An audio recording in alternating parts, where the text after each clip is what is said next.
నా పేరు గువ్వల గంగాధర, మాది పులివిందల.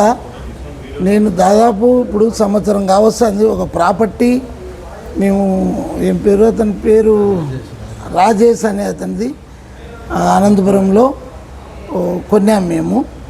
దాన్ని దాదాపు కొని ఒక 4 నెలలు మాకు ప్రాబ్లం ఉంది, అప్పులు ఉన్నాయి, మేము ఖాళీ చేయాలంటే ఒక టైం కావాలని అన్నారు. కొన్నాక సరేలేని మేము ఇచ్చినాము.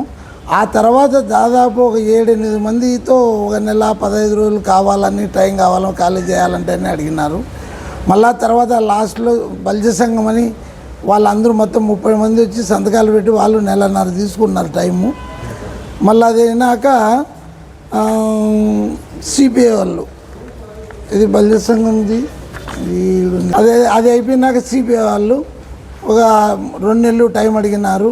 మేము అంత కాదు, నెల అంటే లేదు నెల 2 నెలలు కావాలి మాకు, వాళ్ళ మాదిరి కాదు, మేము 12 కోట్లు మీకు ఇచ్చేస్తాము. మేము కొనింది 10 కోట్ల 5 లక్షలు. అప్పటికి మళ్ళీ వాళ్ళు మేము కొంటున్నామని బల్జ సంఘం తరఫున 12 కోట్లు ఇచ్చేసేట్టుగా, అప్పటికే 8 నెలలు అయింది.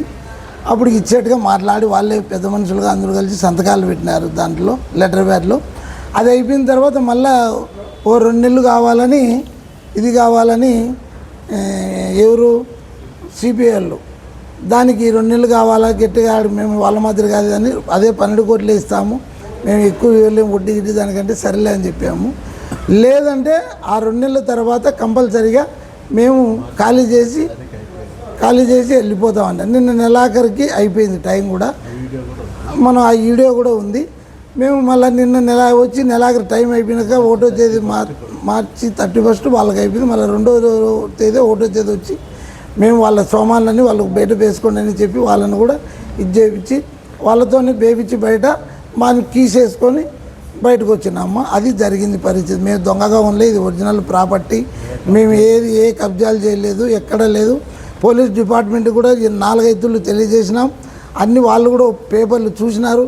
మేము ఎస్పీ గారికి కూడా పోయి పేపర్లు కూడా చూపించాను ఆయనకు, వాళ్ళు కూడా అన్నీ బాగున్నాయని చెప్పారు. ఇది పరిస్థితి అమ్మా ఇక్కడ జరుగుతుండేది. అతను చెప్పేది వేరు, మా దగ్గర ఉండేది వేరు. వాళ్ళకి మన దగ్గర ఒరిజినల్ పేపర్లు ఉన్నాయి. మేము ఎక్కడ ఎవరిని ఇబ్బంది పెట్టలే, ఎవరిని మోసం చేయలే, ఏం లేదు. ఇది పరిస్థితి.